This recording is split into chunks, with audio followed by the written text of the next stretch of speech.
শুকনো চালের গুঁড়া দিয়েই ফুলকো চিতই পিঠা বানানোর সহজ টেকনিক দেখে নিন। আসলে টেকনিক বলে কিছুই নেই, পিঠাগুলাটা একটু ভিন্নভাবে গুলতে হয়, যার কারণে পিঠাগুলো এরকম ফুলকো হবে। তো নিয়ে নিলাম বাজার থেকে কেনা শুকনো চালের গুঁড়া 2 কাপ, আর দিয়ে দেব এখানে লবণ হাফ চা চামচ।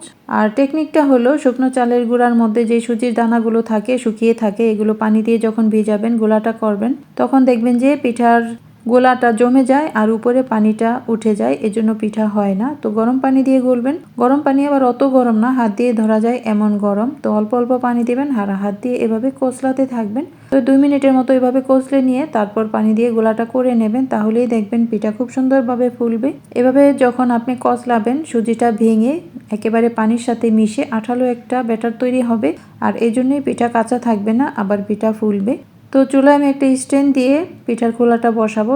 পিঠার খোলাটা আসলে চুলায় ভালো করে বসে না, তো স্ট্যান্ড থাকলে এভাবে দিয়ে নিলে এরকম খোলা খুব সুন্দরভাবে বসবে। আর পিঠার চারদিকে যদি আগুনটা সুন্দর মতো লাগে, তাহলে পিঠা খুব সুন্দরভাবে ফুলে। তো পরিমাণ মতো পানি দিয়ে, পাতলা না আবার মোটাও না, এরকম একটা ব্যাটার করে নেবেন। তারপর তাওয়াটা ভালো করে গরম হলে তেল দিয়ে মুছে নিতে হবে। এবার আমি পিঠার ব্যাটার দিয়ে দেব।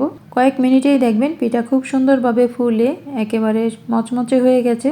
তলাটাও মচমচে হবে, আবার উপরটাও বেশ ফুলকো হবে, ভেতরে খুব সুন্দরভাবে সেদ্ধ হবে।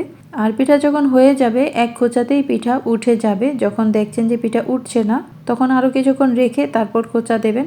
পিঠা হয়ে গেলে এটা নিজে নিজেই আলগা হয়ে যায়, তারপর এক খোঁচা দিলেই উঠে যায়। তো হয়ে গেল আমার খুব সহজে শুকনো চালের গুঁড়া দিয়ে একেবারে ফুলকো ফুলকো চিতই পিঠা। এই পিঠাগুলো দুধে দিলেও কিন্তু খুব সুন্দরভাবে একেবারে সফট একটা দুধ চিতই হয়ে যায়। তো আমি ভেঙে দেখাচ্ছি পিঠার ভেতরটা কেমন হয়েছে। এই দেখুন, খুব সুন্দরভাবে সেদ্ধ হয়েছে, আবার ফুলকো হয়েছে, আবার তলাটাও মচমচে হবে। তো ভালো থাকুন, সহজ সহজ রেসিপি দেখতে সাথেই থাকুন। আল্লাহ হাফেজ।